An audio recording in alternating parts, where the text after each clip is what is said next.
hitting it? What is up, everybody? Happy Friday. Welcome to episode 35 of the GVGCast. I'm joined, as always, by my good friend and GVG co-founder, Derek Bittner. No. And no one else. No. Everybody is sick. Or it's late. Yeah, everyone is down for the count. Ash and Daniel are both sick. I'm just going to assume Brandon is sick at this point, and it's ungodly late for John. So here we are back at our usual time.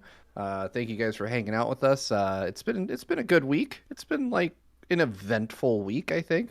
Maybe not on the news front. Yeah. How before we jump into that though, how you doing, Derek? Oh, I've been doing all right. Just trying to get through everything. I've been trying to get this one video done now that I'm back from Thanksgiving to try to be good. But of course, being Thanksgiving, I'm around a lot of kids, and kids have germs. And all the while, I have my little nephew there just going. I'm like, oh no. Oh no. You just start to feel it coming. Like the minute you see a kid, you're like, oh no, what's wrong with you? And he's, cute, wonderful nephew and all, and of course, but he's, coughing right in everybody's faces. He doesn't know any better. Oh, yeah. He's 3. That'll do it, man. I remember when my kids were that age, I was constantly sick. Like you spend the first 5 years of parenthood just fighting off all manner of infectious diseases your kids bring home, or other people's kids bring to your house. But yeah, it'll get better. Kai's getting there. It's gonna level off. Then he's gonna start going to school, and then it's gonna get worse, and then it'll level off again. I mean, the thing is, my immune system is typically pretty good, but I think it just wears down after a while. And I've already recovered. It's thankfully pretty quick. I have basically a stuffy nose and a bit of a thicker voice. But I also had some Dayquil before this to try to even myself out, because I know we're down to just a 2-man team, and it's like, well, your computer's still out for repair, so you're not running this show. Yeah. Any more, and there won't be a show to do. For those of you that don't know, my computer is just gone. it's somewhere being repaired. I hope. I don't really know. Like all I know is they got it, and it's supposed to come back eventually. So I'm excited to get that done. But yeah, if Derek goes down, that's it. No more GVG for a while. So I'm glad you're here. Yeah, glad to be here. But go ahead. Before we get too far into things, of course, this episode, like every other episode before it, is sponsored by the Game Orb. The Game Orb has been sponsoring us since the very beginning, and if you don't know who they are, you should. The Game Orb is a YouTube channel that brings commentary and gameplay footage from the Nintendo Switch and Xbox Series X gaming systems.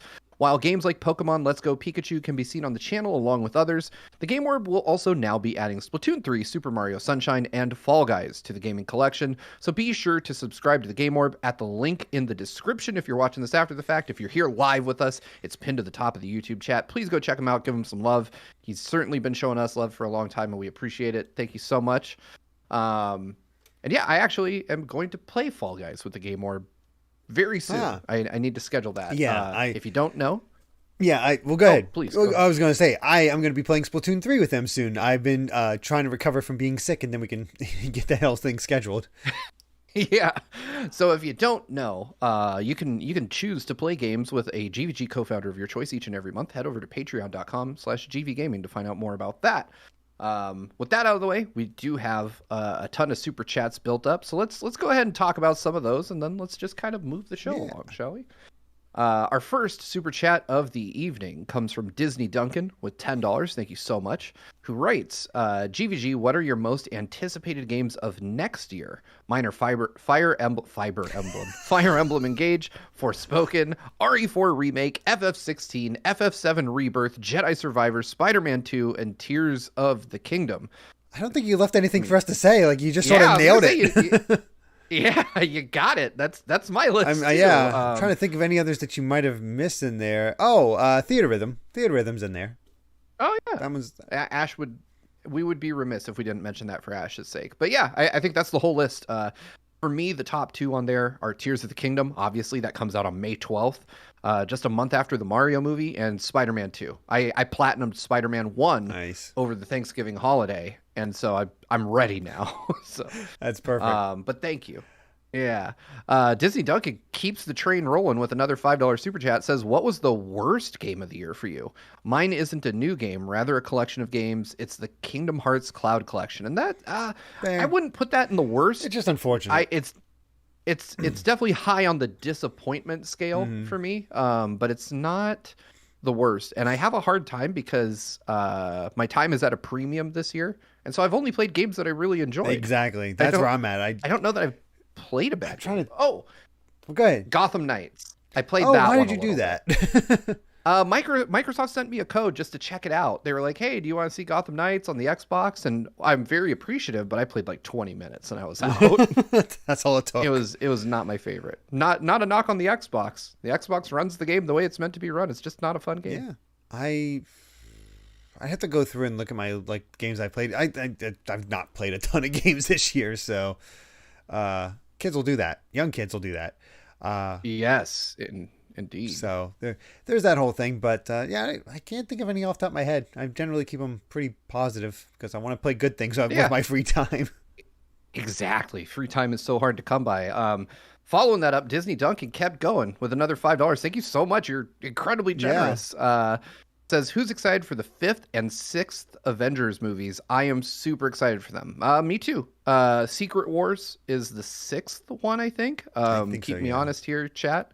And that one, if you don't know, at least in the comics, was where Spider-Man got the Venom symbiote from. Like he had the black suit, and he got it when he went to participate in the Secret Wars story.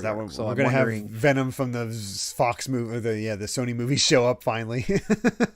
Yeah, something like that. Well, I think we don't know what's happening with Spider. I don't know, but yeah, it'd be cool if we finally got Venom. I haven't seen a Marvel thing since. Black Widow forward. I have not seen anything of from the Marvel. Okay. I did check out the Guardians of the Galaxy holiday special because I knew it had no connection to anything else, and that was dumb but entertaining. Like most. I can say that Venom has been teased for the MCU in one way or another, but I don't know if that connects. Like I don't know how that interconnects to all that's going on currently because I'm a little behind myself. Yeah. And finally, Disney Duncan with another $2 says Tekken 8 stuff on December 8th. Game Awards. We're gonna see Tekken 8. Oh my god, is the Game Awards already on the 8th? I've lost track of time. Yeah. Holy crap. You know what? I found out I got offered tickets to go too, and I didn't respond in time. So. I forgot that's on a Thursday. I won't be there anyway. I couldn't have gone regardless, but one of these days I want to get the crew together and dress up in our fanciest suits and go to the Game Awards so we can make fun of it while we're there. You assume I have suits. I don't have one either, man. I would need to buy one. Yeah. My last one was a really fancy blue and pink number that no longer fits. Nice. I bought it for a daddy-daughter dance. Aww. Anyway, following that up, we have our traditional Friday question from Jaden Buck with $5. Thank you so much. Who writes, Crazy Question Fridays, crazy question number 61. Is there a game that you think you can get through the first 15 minutes of while blindfolded? Ooh, I gotta consult my list, my games over here. Yes, Kirby Air Ride. I don't own it, but I can probably get through it because it's a one-button game. That's fair. I would say I could probably go 15 minutes in the original Super Mario Brothers without getting a game over, but I would also be playing very slowly. Yeah, I think I could possibly figure it out. It depends on if someone's giving me any type of if we were doing it the way we did it on stream, then I might. If someone's like, "Hey, you're hung up on a wall," then I could probably do that. Right. And finally, let's see. We just have 2 left, so I'm going to read them out real quick, and then we'll get on with things. Love Hugh with $2 says, "Hey y'all, don't eat the yellow snow." Why? I'm in Arizona. So obviously, yeah. I've lived here 10 years and I've seen snow one time, and it lasted for all of an hour. I can't believe you even got snow. I think I'm safe. Yeah, I know. That's the more surprising part. And then finally, Disney Duncan with another $2 says the 8th is also Smash Ultimate's 4th anniversary. Wow. Oh, and Ash, we mentioned Theater Rhythm. I see you I in the did. chat. You're just... I totally mentioned it. Mm-hmm. I know. Yeah, someone's not doing his homework. Anyway, But yeah, that's crazy to think that Smash Ultimate is 4 years old. But it's hard to believe the Switch itself is almost 6 years old. Xenoblade 2 is 5 years old, so there you go. Yeah, it is a wild time to be alive. I literally can't believe how old the Switch is, and it makes me wonder what's on the horizon for that. But that could be like a whole podcast episode by itself. Yeah, especially with the group we've got. So Derek, I know you've been recovering from illness, but we dipped our toes into it a little bit. But have you been playing anything? Have during your hopefully self-imposed downtime? I mostly slept just to try to recover because it was today and a bit of yesterday, where I just kept going with things, just because I'm trying to get things knocked out because it's December and we got those patron stuff coming in and holidays coming up, so we got to get those cleared out. So we're just making sure to get it all because working around the holidays is a bit tricky. That said, I did get to play a little bit of Xenoblade Chronicles 3, and I have reached chapter 5. So that's exciting. I don't know how long. Nice. I have no idea how long I have to go, but I have been so thorough with that game that I like 67 hours in or something like that, and I've only just now reached chapter 5. So I'm not going to spoil anything. I'm just like, yeah, there you go. That story gets wild. That's all I'll say. It does. You and I are in the same place now. Oh. Like it's weird because I tend to play like really. I dive deep into games and I make a lot of progress really fast, but then I drop them and I drop them for months on end. Yeah. And that's precisely what happened with Xenoblade for me. I got all the way to chapter 5 within a week of the game coming out. My God. And I haven't touched it since because other games came up that I had to play. Because I was never going to do a video on Xenoblade. That probably would have been you or someone else. I needed to get it early, and that was because there was no way. Like I will probably do my own little video, just me probably giving my thoughts on the game afterwards, because I know people want to hear that sort of thing. Yeah, I'm thinking that I may do one on Pokemon. Strictly because I already beat it. Dang, I haven't even started it. I've played so much of that game, and I credit it with the fact that usually when I get a game for work, and I definitely picked up Pokemon because I thought I could contribute to something around here for that. Not beyond just liking the series, but I got it for my kids too, and my kids have been addicted to it since we started. And so they tell me every day, like, "Oh, Dad, I'm trying to find an Espeon. Can you help me get an Espeon or whatever Pokemon they're after?" And so I help them. And fortunately, I do have to send a big thank you to one of our executive producers, Titus, who my daughter wonder traded or surprise traded her Espeon that I had trained for her out into the ether and was like bawling her eyes out over it. And I tweeted out real quick. I was like, my daughter accidentally trashed her favorite Pokemon. Can anyone help me? And Titus Malvolio jumped in like within seconds and hooked me up with another one that I could give her. So that's good. Thank you. You saved her weekend. Quite literally. She was like in bed, covers over her head, crying about it. I'm familiar with that concept where it's like, oh God, this it was Amy's daughter when she was working through Splatoon 3's big challenge, like that final level where you have all those steps and it's just a super hard one. Yep. And she had made it through and had gotten to the final section with only minimal help because she's very good at Splatoon. But then she got a system error and it lost all the progress. So she had to do it again and she was just lost it. And yeah, I stepped in and had to help. It's like, and that was my first time to it. So it took me a while, but yeah. Yeah, it's definitely a hard level. I can't imagine having had the coordination to do that as a kid. Like, I think about the games that challenged me as a kid, and I'm like, all of them were way easier than Splatoon. Like, I can't imagine, like, being that good with games at that She'll age. come up to me and, like, she'll like, she doesn't like playing ranked, and even though she should probably do ranked, because she's very good, but she always does turf wars.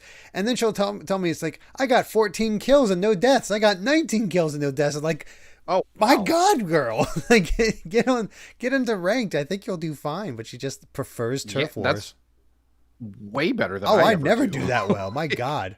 Yeah. When my good games are like 8 kills and 3 deaths or something, I'm like, wow, I did great. Yeah, if you're watching, try it. Derek's right. But, yeah, that's definitely yeah. So I would say I've been playing a little bit here and there, but But you've been enjoying yeah, you enjoyed Pokemon, I should ask. Pokemon was way better than I expected it to be. Nice. Like leagues better than what I expected. And tied to that, why don't we bring up our first news topic since we're talking about it? Pokemon and Scarlet and Violet have received their first patch. The game has been updated to 1.1.0, and it adds ranked battles, and I believe the Charizard raid, like the 7-star Charizard raid that is going on this weekend, which I think started yesterday. I could be wrong on that. I don't have that because apparently the requirements are not only that you beat the game, but then the post game. Oh. And I got to the post game, and I do actually, this is the first Pokemon game in a long time where I want to play the post game. Oh, okay. Because they actually outline very clearly what the post game is and what you can do within it. And I think that's a really good thing for Pokemon to do. And not only that, but it actually sounds very interesting, like the things you have to do. I don't want to spoil it for those of you that haven't finished the game proper. I or that haven't started. It's really funny to me how little I know about this Pokemon game. Like, I've seen some Pokemon pop up as like the new ones, but I don't know the full list. I don't know how it's all going. I see people freaking out just about apparently how amazing the finale is for the game. It's a really strong finale. Like one that I think it's more emotionally captivating than not just any Pokemon game, but most games I've played. How? I love my Pokemon, but that shocks me. Like, what? I mean, granted, they can get to really those points at time, but my God. Yeah. I think that Pokemon Scarlet and Violet overall had definitely the best story I've ever played in a Pokemon game. And I would say that it elevated my view of Pokemon's writing as a whole. Have you played Gen 5? Definitely good. Because that was the yeah. Oh wow! So even with Gen 5, because that was the high watermark. Yeah, before. I honestly think this is hands down from a narrative perspective my favorite Pokemon game. Wow! And it's not even close anymore. Yeah, but anyway, the big thing about this is that Nintendo has made some concessions about the performance of the games. They, in the most Nintendo way possible. It's just a little throwaway note at the bottom of the patch saying basically that they're taking this issue seriously and they apologize, in the vaguest terms possible. So let me see if I can understand. Find the actual quote, yeah. Because the thing is, as far as I understand, this patch does minimal stuff for the actual bugs. Yeah, this patch clearly reads as we already planned this patch, and we realize now that we need to do more. So, I would not go into this expecting any type of like silver bullet for the game's myriad issues. No. I think that you're still going to experience those. I know some channels have put up like, breathless praise for this update for some reason, but a lot of folks that I personally trust that are in the know, technically speaking, have said that there's really nothing. It's nothing to look at here. What's the term for it? Where it's a pill where you think it does something, but it actually does. It's placebo. Yeah. It's a placebo effect for some people, I guess. Oh yeah, I'm certain. And it's very possible that there may be some different, some minor fixes, but I think if Nintendo had fixed the issues with Pokemon, that would be the patch notes. Like, hey, it works now. Like they're not going to put an apology underneath the patch notes if it runs better now. They're just going to ignore it. So, but it is encouraging to hear Nintendo actually acknowledge them and say that they're working to fix it, because honestly, if you fix the technical issues with Scarlet and Violet, that to me would put it in Game of the Year contention. Really? For me, because I think the game otherwise is that good. Wow. Yeah. It's not a contender for me now because I can't in good conscience recommend like this. You have to overlook some major technical issues. Yeah, you have to do a lot of mental gymnastics to get there. But yeah, it's not bad. It's just not like, it needs a little more polish. Right. But it sounds like probably at this point I would suspect that Pokemon will probably be in what Nintendo would call a final state by first quarter 2023. I don't think it's going to be like everybody else. Yeah, Nintendo's going to take at least a month to get a good fix out the door for a lot of these issues, especially because I don't think they're going to have people working through the holidays to fix it all. Yeah. I doubt that that's going to be something that happens. Anyway, before I move on to our next story, especially because they're one of these super chats relates, I'm going to read a few more of these out. Disney Duncan is back with $5 more. Thank you so much. And they say, heading out GVG, going to game night for a church activity, planning to kick people's butts at Smash. Well, hey, that's best of luck to you. Best way to celebrate, have church. I'm playing Smash. Yeah. I've never planned on kicking butt at Smash, so you'll have to let me know how that goes, because it's never worked out for me anyway. And Bongo Lover, kind of giving us a good lead into our next story with a Canadian $5 super chat, says, I've got some insider news. Bongo will be one of the new playable characters in Frontiers. One of his moves is whipping Danimals at Sage and Eggman. And the funny part about that is that is the one place where it would be believable that Bongo could show up. Yeah. If you didn't know, what our good friend Bongo Lover is referencing is that Sonic Frontiers is getting a whole bunch of DLC. It's coming in 2023. Sega published a 2023 content roadmap for the game.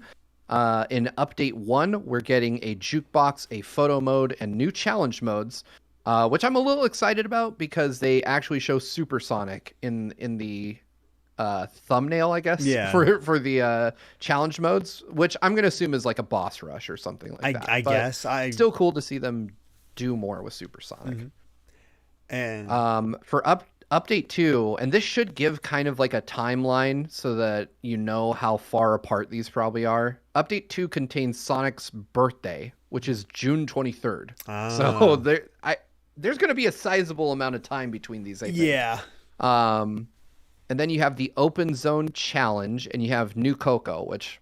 I mean, Coco everywhere. Do you need to even find all the Coco? Because, my God. Right, like that's probably one of my bigger complaints about Frontiers is just the sheer amount of these things to find. And then finally, Update 3, which is I think the one people are most hyped for, certainly the one I'm most hyped for, is playable characters and a new story. And they prominently show Tails, Knuckles, Amy, and Sage. It's like, oh. Yeah, and I'm curious if they're going to do this like adventure style where each character has a different gameplay hook, so to speak, or if it's because I get the sense, like just from the image, that we're talking about cyberspace stages only because they're all glitched out in the images that they show of the characters. So I'm assuming that it would be that, but I don't know. I mean, what do you think? It'd be cool if they sort of mix the two, where it's like the new story is them in, cyberspace, having their sort of unique levels built around their abilities, but then you get to run around in the open world, because I think that's what people want to do most. It's just having the ability to play around with them and glide through the world as Knuckles, fly through the world as Tails, beat up enemies with a hammer with Amy. That's exciting there, just to have them playable. Maybe not be able to do much with them with all likelihood, but still have them playable and something to build off of. And I think that's the exciting part of this. It's like we don't need them to be going through a story with their own unique thing. It's just let us play them, and I think that's what we want. I think that's probably what we'll get. I'll say. Interested to see how that plays out, because I think that they're going to limit them in a way, but I'd be happy to be wrong about that. I would really love to see, like you said, be able to explore the open zones with these three characters. Mm-hmm. I mean, they each have unique traversal abilities. Amy not so much, but she could do like the flips with the hammer and stuff like that she did in Adventure. But Tails and Knuckles being able to fly and climb would be really, really cool to just see how that changes how you interact with the zones. And then I'm assuming the new story will center around Sage, since Sage is prominently figured in that in that image. But I don't know what you do with it. I guess I couldn't even guess because I haven't even finished the first island. I'm like right before that first boss. Oh, okay. I rolled credits on Sonic Frontiers over the holiday as Oh, well. nice. It's amazing what not having to cook a meal can do for you. But so I spent the whole day just playing Sonic and Spider-Man because I wanted to clear both, and we are going to be recording a discussion on Sonic Frontiers. Ash and I, a spoiler discussion. We might have John. It's either going to be John or Daniel, but we'll figure that out as the We time gets we closer. need people to be But that'll healthy be first. Monday. Yeah, exactly. We're waiting on people to recover, and then yeah, just lots of stuff. But next week we will have a discussion on it on the channel. But So stay tuned for Either that. way, the fact that this is out and free, and that this is coming and it's free is very exciting. And Yeah, that's the other big part. Yeah, especially because this I've is seen all Sonic free Frontiers content. down to like have deals down to like $35 already. So Yeah, like I was surprised. I saw Sonic Frontiers for 29 on Switch. yeah, I was almost tempted to get it I mean, just to see what it runs like at by 30 by the bucks. time it get the playable character update comes out, it'll probably be around 25-30 bucks just standard. So Yep. get this, nice and easy. So that's cool. Because they Yeah, could me have as well. easily charged for that final update and people would pay it. I know I'd pay it. Oh, for additional characters and story, Yeah. I would drop 20, maybe even 30 bucks depending on the size of Yeah. it. Yeah. Absolutely. So good on you, Sega. Yeah. It's good to see you support the game after launch and give Sonic Frontiers a fighting chance. But yeah, I'm super thrilled for that. I can't wait to see what the DLC turns out like, and I'll be playing through it. I wasn't ultimately the most positive on the game, but I don't think it's a terrible game after having finished it. I have my issues with it, but it seems like Sega is gonna add content to maybe round out the game a bit more, which is never a bad thing. Right. Cool. All right, so I have this listed here, and I feel like we talked about this, but let's do it. Let's do a quick check-in I mean, before we go yeah. back to super chats. Oh yeah, just a quick check in on that. Yeah, we can do that. Yeah. So for those of you, I can't imagine none of you don't know, but if you don't know, Nintendo dropped a second Mario movie trailer. We already discussed it if you were there with us live, but we've had a few days to ruminate on it, and I'm going to throw it to you first, Derek. After a few days to cool your heels on it, how are you feeling about that trailer? Well, it was nice for me because I finally got to actually hear everything and get all those cues and whatnot. And honestly, I think everybody sounds great. The family got their reactions once I came down because we have kids and they're very thrown off by the different voices. There's very few of the new voices that they like. Actually, I think only Bowser is really clicking with them so far. Because not even Peach did much for them. That's interesting. Yeah, which I found very interesting.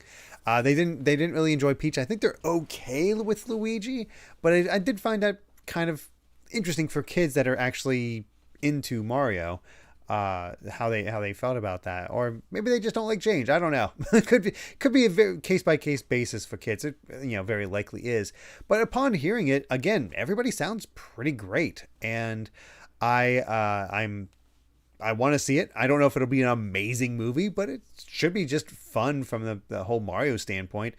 As everybody points out, Chris Pratt definitely feels like the weak link here, though we did get that 30-second spot from another, I forget which country, that had way more of him. It's like Germany or something. Yeah, that had way more of him acting, and it's still not great, but it's like, okay, I can put up with this, It's like, it's not ideal, but it's not going to ruin the movie for me. Yeah, there had to be a middle ground in there somewhere, and I am slowly. I don't necessarily want to use the word warming to the voice, but it's becoming less annoying the more I hear it, I guess would be the way to put it. It does sound lazy. Like it to me it sounds like Chris Pratt just again not in a character, just talking. Which I wish he would have brought a little more energy to the character. Which is funny because he brings a lot of energy to the Lego movie. Yeah, he's good there. I don't think he's as good in this movie as he is in the Lego movie. I'm guessing that this probably was pitched as like a big opportunity to break into kids movies a bit more. But I don't understand it because Chris Pratt's already a really big star in his own right. Like he doesn't need a boost to his career at this point. I think Charlie Day is Charlie Day, and that's but it works for the character of Luigi, who's kind of frenetic and cowardly in the movie. So Charlie Day's voice actually fits pretty well in my opinion. Peach, I think, is second only to Bowser. I think everyone's going to agree that Jack Black is just killing it in this movie. He really embodies the character really well. And I like the attitude and the demeanor of Peach in this movie. And half of that is the delivery of the actress, and the other half is that I think they've written her really well from what we've seen so far. Like she's a take no prisoners kind of princess in this movie, and I like that. I do wish we had heard Donkey Kong.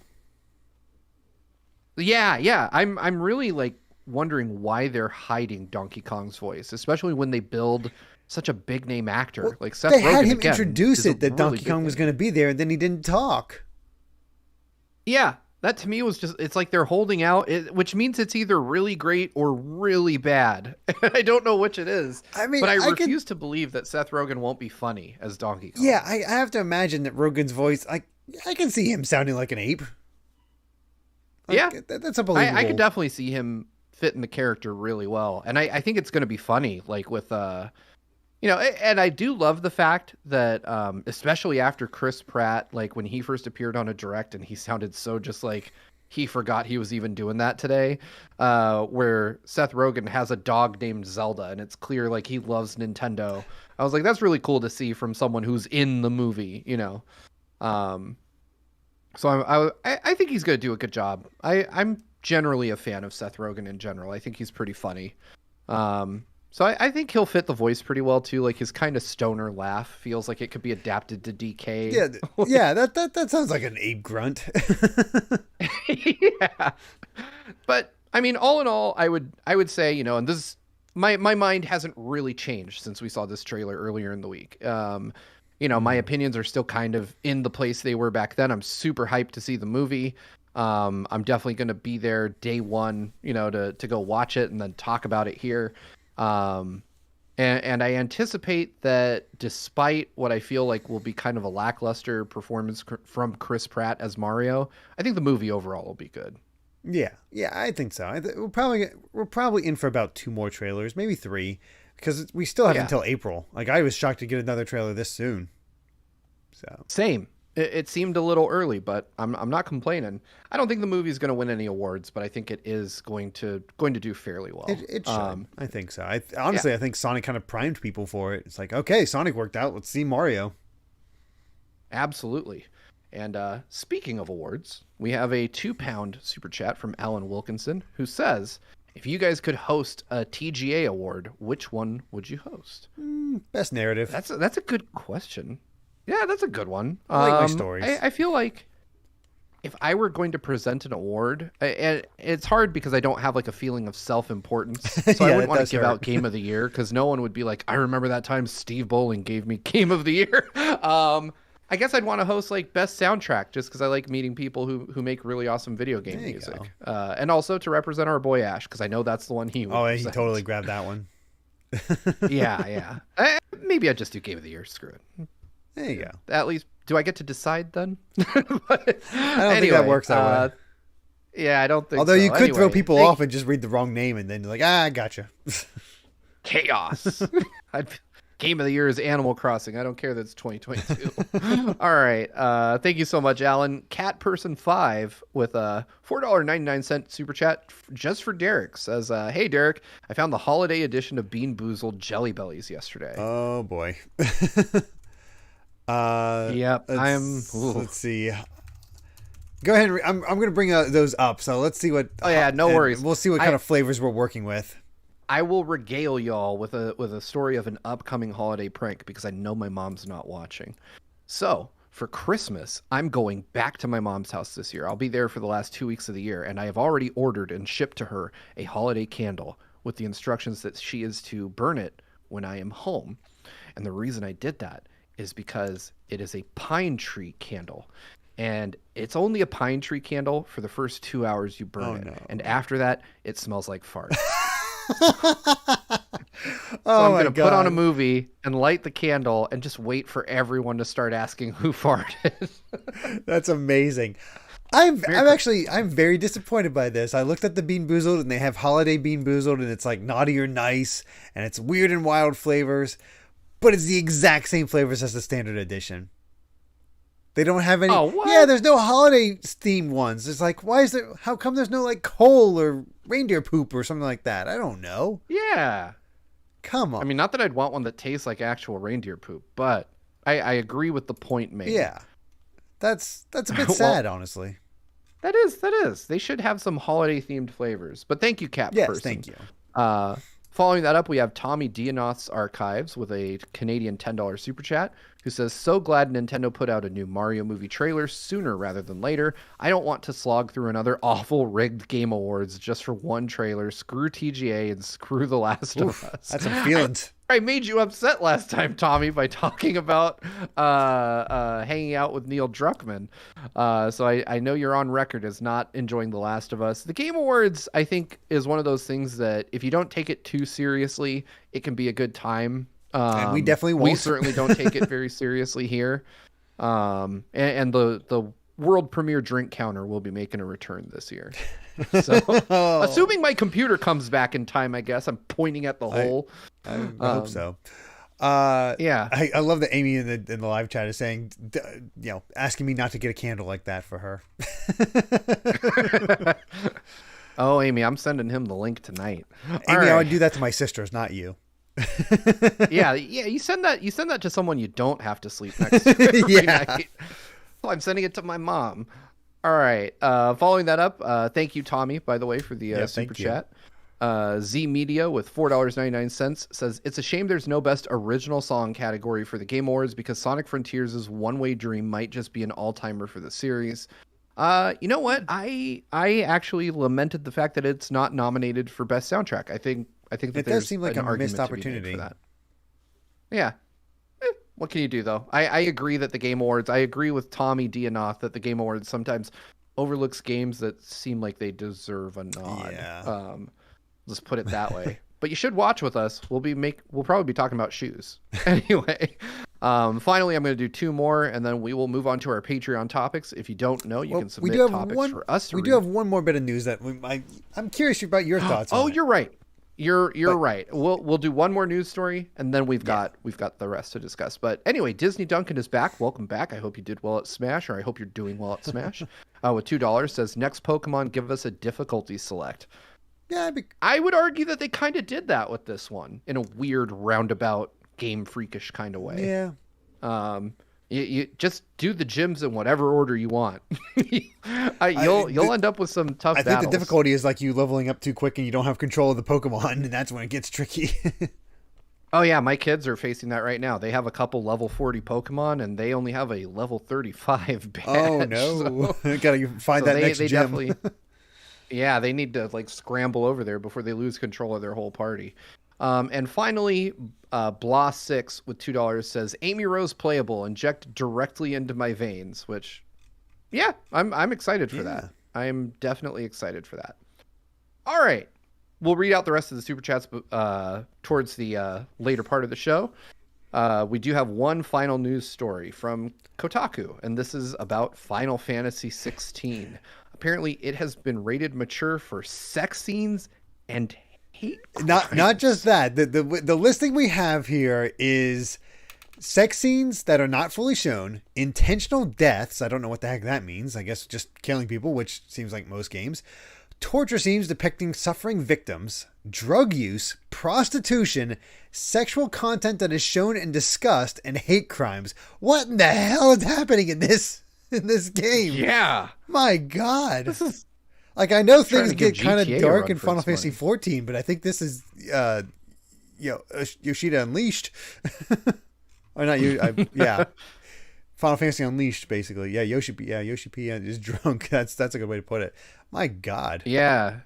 Let's see what he had to say. It says, when trying to tell a story with difficult adult themes, these ratings can end up becoming somewhat of a hindrance and you find yourself changing things that you wanted to do in the game based on that rating. This time, to make sure that we could tell the story that we wanted in the way that we wanted to, we decided to pursue a mature rating in most of the regions that will be releasing the game.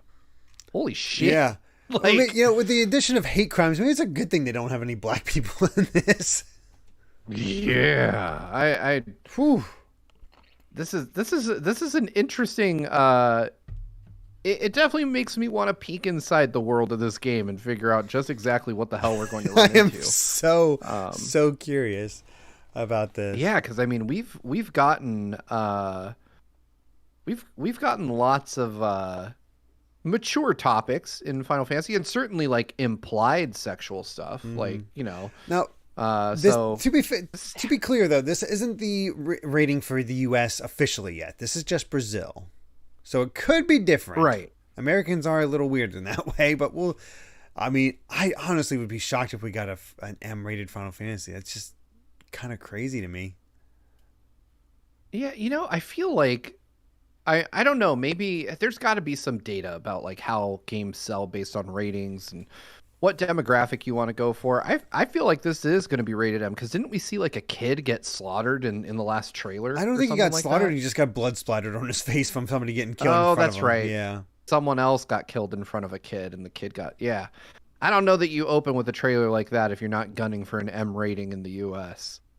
I'm going to say that I think we are going to get a darker story. It's just, I wonder if that's going to... I wonder how it's going to sit with fans of the series. I would consider myself like a casual FF fan. Like I like 7, 8, 9, 10. I didn't really mess with 11 or 12. 13 I was... What was 13? Oh, okay with. Yeah, it was 13. I think... The thing here with this one is that I believe it's being written by the same person who wrote this main scenario for Shadowbringers and Endwalker for Final Fantasy XIV, which is generally regarded as some of the best storytelling in Final Fantasy. So if this is them sort of doing their thing, I mean, it might still be good. So I don't know. I don't want to write it off because, I want to have faith in this. I don't know for sure Mushworks. Don't quote me on that one, but I don't know who's exactly doing the story for this. But it's something else. It'll be interesting to see. At least it's piqued my interest to the point where I'm definitely watching the game now. Like I'm gonna wait for new trailers to come out, and I'm gonna observe these, and I'll probably pick it up. I mean, it's a numbered Final Fantasy game. I think it deserves at least giving it a shot. But yeah, I wouldn't say I'm either negative or positive on it. I'm just intrigued by it. Like I'm very interested to see what happens with this game, because it seems like it could go a number of ways, and I don't know that all those ways are good or bad necessarily. It really depends on how they play these really intense ideas that they have. Like, is it going to be violence and sex for the sake of it, or is it going to be something a little more nuanced? I would say that that's probably where I'm at. So I looked it up, and the writer for this, he's the creative director and wrote the screenplay for it, is Kazu Toyo Maehiro, which he's the main scenario writer of Final Fantasy XIV, Realm Reborn, and Heaven's Ward. He was a development supervisor of Stormblood and got a special thanks for Shadowbringers and Endwalker. So he's not the writer for those, but he did do Heaven's Ward, which people really do enjoy. So there's that. Interesting.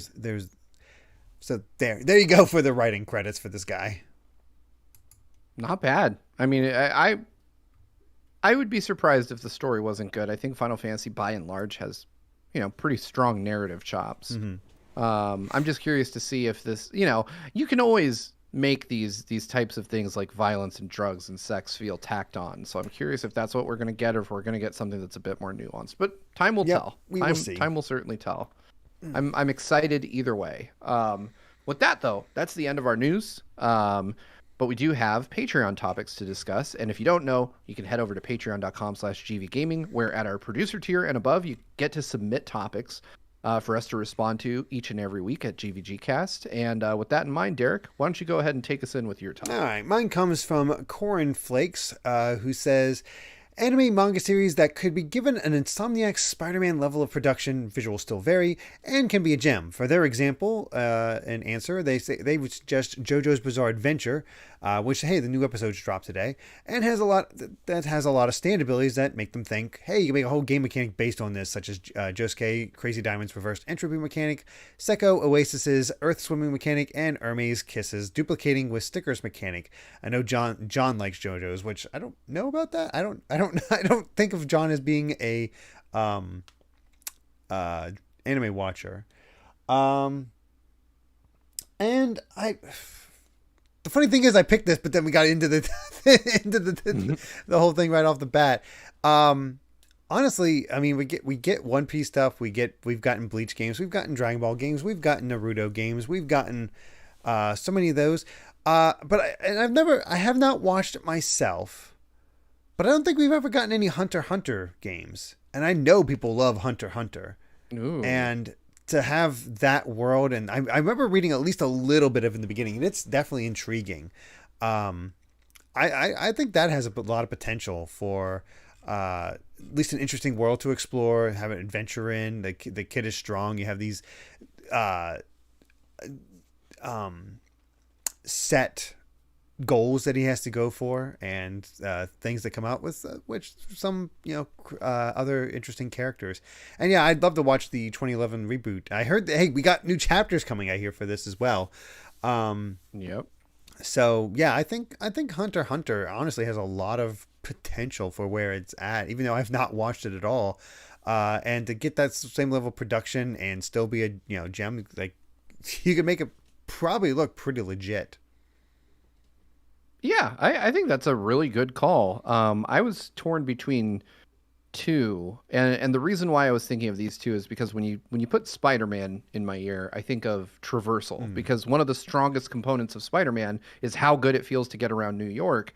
And my two choices would be, I'm 50-50 on this. It would either be Naruto or My Hero.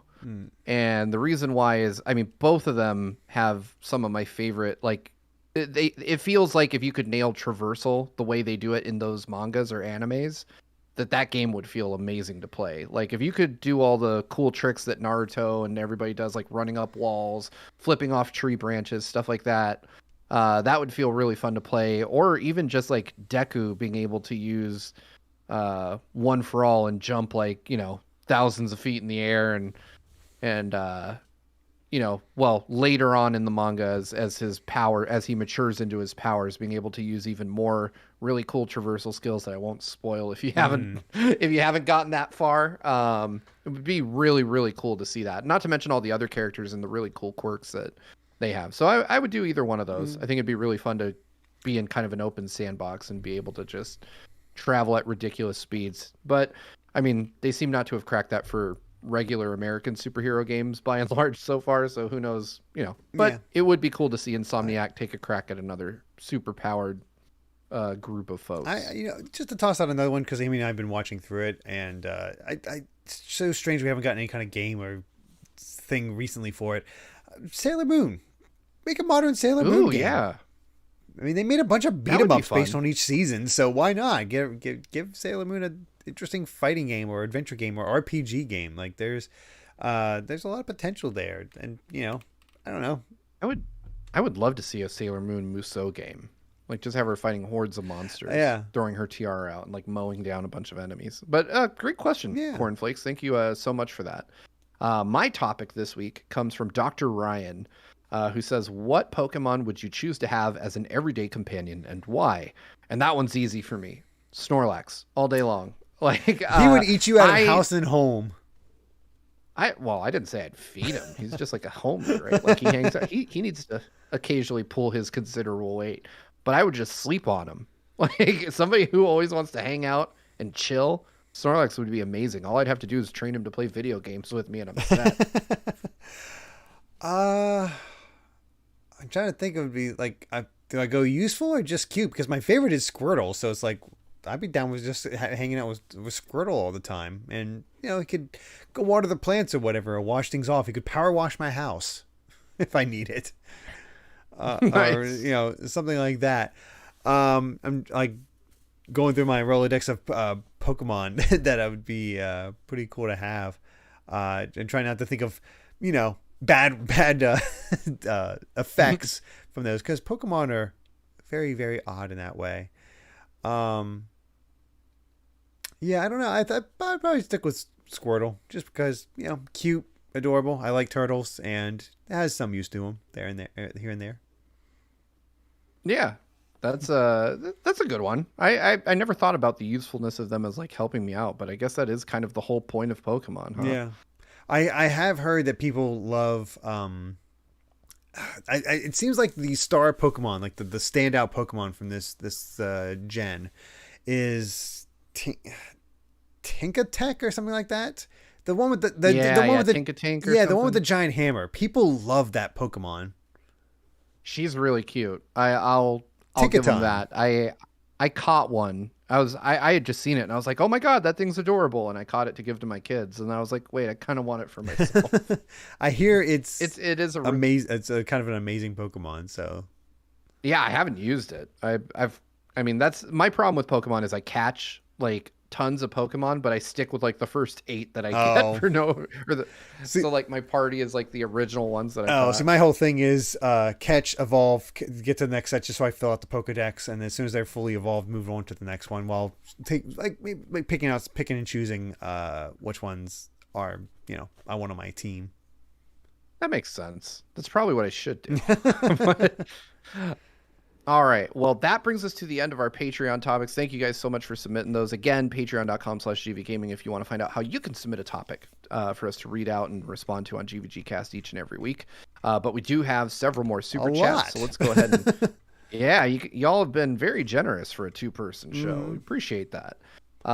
Following that, we have Disney Duncan with $2 more. Thank you so much. Who says, I think the NCU is beginning, and I would love nothing more than to have a Nintendo cinematic universe. I mean, they got people talking just by Peach's whole Galaxy and Universes line. It's like, oh my god, they're going to do it. Like, oh my god, we'll just stick with Rosalina for now. Yeah. Oh man, I would be thrilled to get Rosalina. That would be cool.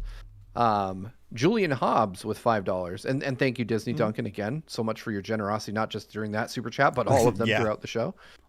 Julian Hobbs with $5 says, Pratt as Mario kept me thinking Miyamoto's one of the producers who have final say in the casting. This, he said yes to Pratt voicing his baby. I'm sure that it's not strictly Miyamoto only. I'm sure there's like a whole group of people, but that being said, and I meant to say this earlier, I do think the alternative, and as much as I respect Martinet for doing the voice, I don't think I could listen to it for 2 hours, at least the way he does it in the games. And at that point, I wonder, like, what's the point, right? Like, if he's not doing the Mario voice in the game, or the game version that he made famous, then what have is... Have you heard the other languages? We're going to get? Because a lot of other languages have them much closer to the typical Mario voice. I have, and they are close. I also heard the actual Japanese voice, which I thought was really funny, because he speaks full-on Japanese, but he still says "Let's go," which I thought was kind of funny. And he's voiced by the same actor who played Light Yagami in Death Note. Yeah, I think it's going to be a fun movie to watch regardless. I don't think Chris Pratt is ultimately going to subtract from the movie in a really big way, like a distracting way. I just think it could be better. But like I said, it's not going to ruin the movie. It's certainly not going to stop me from seeing it. But thank you so much, Julian, for the super chat. Following on with some more thoughts about Chris Pratt, RecBCQ with $5 writes, I was optimistic about Chris Pratt's Mario, but after this trailer, it felt even weaker to me. It sounded to me like he was phoning it in. I actually went in the reverse. I still don't love it, but I'm a little bit more comfortable with it now. I still need to hear more. Least, that's the thing. We've gotten so little of it.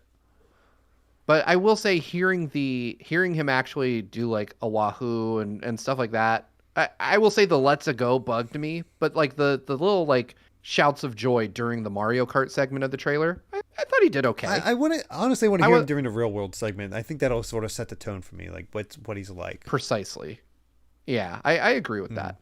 Following that up with continued thoughts on the trailer, apparently people did want to talk about the I told trailer. you. Alan Gibbs with $10, thank you so much, says, I am hyped for the movie. Jack Black is going to kill it. Question though, which characters will be this movie's minions, the Koopas or the Toads? Love DK's design. Happy holidays, GVG. Well, happy holidays to you too, Alan. Thank you so much for the super chat. And I'm almost certain it's going to be the Toads. Yeah, it's gonna be the Toads, and although I gotta say I have not gotten a sense of anybody being the minions yet. The closest we've gotten to that is the Toad going, "We're so adorable." Yeah, I don't think they're going to be annoying in the way minions are. We all know how I feel about minions. But I do think that, like, traditionally Illumination likes to have that kind of side character that gets kind of a disproportionate amount of shine or in the spotlight, like they have a musical number or something weird like that. I fully expect there's going to be a scene like that with the Toads in the movie somewhere. I feel like Toad is sort of the thing, because I just recently watched Sing 2 over Thanksgiving, because Amy's daughter wanted to watch it, and it's a fine movie, but there's no Minions equivalent, even though that's Illumination. The closest you get to like that comedy character that's only there for comedy, for comedic effect, is the lizard woman with the glass eye, and even she was not in the movie as much as the first one. And I think so. I feel like it's going to be closer to that in focusing on Toad. Agreed. I think Toads are going to be the comic relief. Yeah, well, I just mean the Toad. The Toad. Keegan-Michael Key, the one played by Keenan. Keegan-Michael Key. Or is it Peele? No, that Keegan. Yeah, Jordan Peele's the one doing horror movies. He's not in this. That'd be funny. Yeah. Terrifying Toad. All right. Well, thank you, Rec. I'm sorry. That was. Yeah. Yeah, Alan Gibbs. No, that was Alan. Yeah. Sorry. I'm looking at Rex now. Rec is back with another $5 super chat saying, I said this during your reaction, but I would love to see Valkyrie Peach. It's unlikely, but when she grabbed the weapon, I wanted that. I honestly think that Peach is going to be the person that takes down Donkey Kong in the movie. I think there's going to be a moment of like misguided retribution of some kind where like Donkey Kong tries to kidnap Peach and she just wrecks him.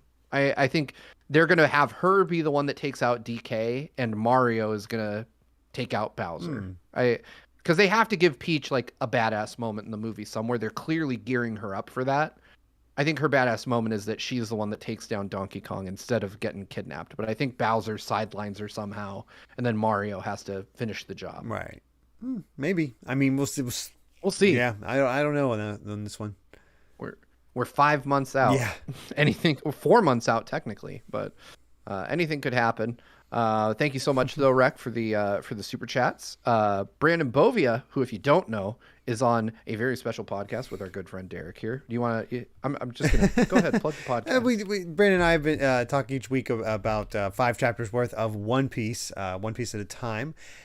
Great co-host over there, and we have a good time talking about it. Although we've been taking a little bit of a break from the podcast, from the manga, in order to talk about the One Piece movies. We decided to cover the movies as well, and went through the first 3, and we'll be getting through those and starting up back on the manga soon. We're getting ready to get into Skypiea, so that should be fun. Nice. Yeah, so either way, go check out the podcast with Brandon and Derek. And if you don't know, Brandon also letters several interesting manga. I'll let him tell you about that at some point. But Brandon writes, no question, but hope you guys have a great weekend. Hope you do too. Thank you so much for all you do for us, Brandon, as a mod, as a co-host. We appreciate you.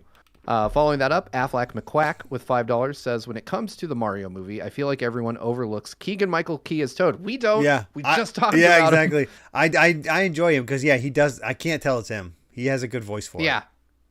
It is spot on, and I do agree that we left him out of the voice acting conversation, and it is because it's so natural that it feels video game authentic, which is really even though it's not the high-pitched tones that we're used to. It still works. Yeah, it just feels like it's perfectly adapted. So I will give credit where it's due. Keegan-Michael Key is probably the one who sounds the most like their video game counterpart somehow, while still not being grating on the ears. It's definitely a dead heat between him and Jack Black in terms of who pulls off their character the best, in my opinion. But thank you for the super chat, Affleck McQuack. Blaze Star 25 with $5 writes, as an early Christmas present for myself, I bit the bullet and bought a copy of Path of Radiance. Now I own a copy of every Fire Emblem released in North America. Wow. Well, damn. That Good you on probably you. I'm just still owned missing like a couple Zelda you games. probably just spent like $100 to $150 if I had to guess, because Path of Radiance is not cheap. That is not It cheap. is not, but it's a great game. It is probably still my favorite. Yeah, Fire enjoy Emblem. that. Let me know if you're keeping that in the box or you're playing it. I'm always curious when people buy like a highly sought after item if they actually open it. Well, or that's not. the thing is like I remember for a while I was hunting down Skies of Arcadia Legends, and I finally found a copy, but it was sealed. And like, no, I want to play this, so I was like, nope, I'm not going to take the sealed copy. Then somebody else can keep a hold of it. That way, I don't open this mint condition. Yep. So I passed on it. Oh, yeah. Looking. I only buy like open games. I try to get them complete but open because I do want to, I'll preserve them, but I want to play them. Yeah. Anyway, thank you so much and congrats, Blaze Star. I've never seen this name before, but I love it. God. $4.99 from Fart Priest 69. Which tip of the proverbial hat to you. That's pretty good. Says, hi, I have a burning question for Senor Bitnerd, someone who plays FF14. Is the actual battle in Xenoblade like an MMO? Thanks. Huge fan of you fellas. See, that's hard for me to say exactly because I play on the computer, so I'm using a keyboard and mouse compared to, using a controller for Xenoblade. But I think you can kind of think of it in that way because you are placing like, circles around them as far as like, here's healing circles, here's this, for certain characters, or other ones where, you have your set list of like, here's your battle commands that you can kind of work out. It's definitely simplified. It's not as, there, and you don't have like the kind of rotations that you have with Final Fantasy 14. You kind of have it with the whole break, topple, days system. It's close to it, but it's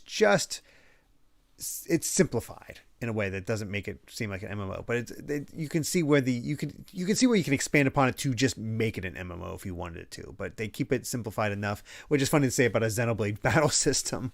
But yeah, they have the same concepts, just keep it as simple as possible. And I think they're a lot of fun with the systems in play. It works for what you do in that game. So, yeah, thank you for the explanation because I always assumed it was very MMO like, but I haven't messed with FF14. I've played older MMOs, and to me, Xenoblade feels reminiscent of older MMOs with auto attack and all that. But yeah, it's its own thing. I really enjoy the system, particularly in 3. I think it's pretty good. 2 is probably still my favorite, but 3 works very well. Anyway, thank you so much for the super chat. We got just a few more to read before we close out the show for the evening. Disney Duncan with $5 more says, I'm still waiting for my ride. One question. Anyone excited to see Hugh Jackman return for Deadpool 3 in the MCU? As a fan of both Ryan Reynolds and Hugh Jackman in their respective MCU roles, yeah, I think it'll be a funny ass movie. Yeah, probably will be. I mean, how do you raise the stakes on for a Deadpool movie? Bring in original Wolverine. That'll do it. Yeah, that's true. There's a lot of jokes that'll be made about the last time they were in a movie together. I'm sure. Let's see. Following that, Waffle King with $4.99 says, buy Scott the Woz Clue, please. Yeah, go support our good pal Scott. He's doing his annual charity drive. If you buy Scott the Woz Clue, you are actually supporting children in need of medical care. So that's a great reason to buy it. And also, check out the other merch he's got, because Derek and I are in that stuff. Yeah. So we're in some of those discussions. We're on that poster somehow. Like, I'm amazed. Yeah. I will have the poster as part of my backdrop as soon as it arrives. I don't know when it'll get here, but I bought it already.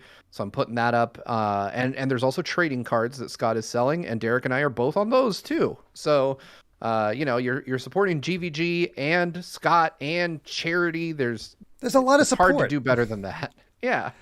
And all of our other YouTube I gotta check out more of that Clue game, because I gotta see if is it Scott's body we're trying to discover, like determine who murdered him, or is it like how is that structured? Let's see. The Scott the Woz page. Let me see what it says here for Scott the Woz Clue. I'm trying to Let's see. Probably don't want to spend too much into it. Yeah. I don't want to go crazy here, but yeah, it looks like you have to watch the video of it. Oh, okay. So yeah, go watch the video. Yeah, we'll watch it. It got announced during the show, so obviously we haven't had a chance. But please support Scott in what he's doing because it's for a very, very good cause, and you'd be supporting us indirectly at the same time. So we appreciate that. Yeah. Thank you for the chat, Waffle King. We appreciate it. Following that up, Love Hugh with $5. Good to see you again. Says, what Nintendo IP would you want to see with a gritty live-action movie? I would want to see an F-Zero movie, and it would be wrong of me not to throw this to Derek first. So, Derek, what would you do? I mean, the first thing, the grittiest Nintendo game I can think of is friggin' Metroid, so that's probably it. It'd have to be Metroid. I'm trying to think, look at my other... gritty live action. Pikmin. Ooh, nice. I would go either Star Fox because I think that you could paint the universe they inhabit as being dystopian. Like, I mean, they, especially if you go with the whole they cut their legs off to be able to pilot their ships kind of which deal. is a myth. But I would do Zelda. I would probably do like a high fantasy, much darker version of Zelda. Actually, you could probably do the same with Fire Emblem. Ooh, that's a good one too. Just like a world ravaged by war. Exactly. Fire Emblem have the limbs fly off, that that sort of thing. It's like, aha, I'm coming at you with an axe, but I have a sword. Shh, there goes your axe. That sort of thing. I don't know. Nice. Yeah, I agree with that. All right. Thank you so much for the super chat. Yeah, if you haven't seen Derek's Metroid movie, it's like one of the first videos on the channel after we took it over. So it's out there. Yeah, it's there. Definitely go check that out. Following that up, we have Flamechan and Camilla the Loving Couple with a $2 super chat. Donkey Kong versus Wreck-It Ralph. And without going into specifics, Donkey Kong all day, every day, because I know what a primate can do to a man. Yes, I would agree with that. A second matchup from Flamechan, Goose from Untitled Goose Game versus Goat from Goat Simulator. I would go with Goat because Goose is just a goose, but Goat can like turn into weird things and have a machine gun on its head. Like, yeah, the Goat is obviously some type of demon. Yeah. Let's see. Thank you for both of those though. And Grantles with a $5 says, which major upcoming Final Fantasy game is more exciting at the moment, 16 or 7 Rebirth? And for me, that's 7 Rebirth, just because I'm invested in that universe. Yeah, already. I want to see where they go from where Remake ended. Exactly. And finally, to close out the show, our good friend, Aramis Baramis, with a staggering $100 super chat. Thank you so much. Says, hey, GVG crew, hope the holiday season is treating you all well. Well, it certainly is with all of y'all here. We appreciate you guys hanging out with us. And this marks the end of episode 35 of the GVGcast. Thank you guys for hanging out with us at this same time each and every Friday. We appreciate you guys sticking through to the end. But of course, we have to give a thank you to all of our patrons at the producer tier and above for helping to make this show happen. We literally could not invest the amount of hours it takes to do this without y'all's support. If you want to find out more about how you can support the show, head over to patreon.com/gvgaming. We've got a bunch of different options. Choose whichever one you like. We would love to have you as part of the best damn Discord community on the internet, which you can get into for as little as $1.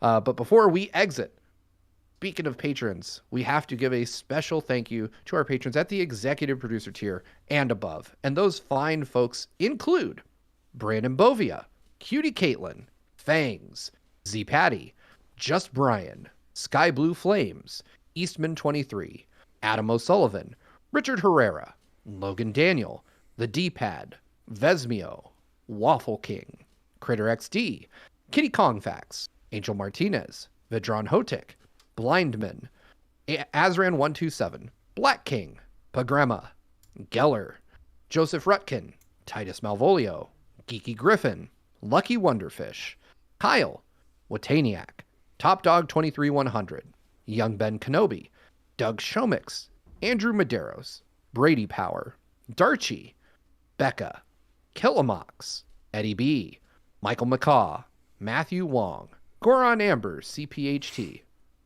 Too Much Spaghetti, Bane 400, Ascaron 809, Rioner, Nathan Steele, Spicy Autanda, Rain in Clouds, The Game Orb, Super Gamer Dude 101, Grantles, Ravelox, Synchrolord, my mom. Hi, Mom. Sorry about the fart candle, Mom.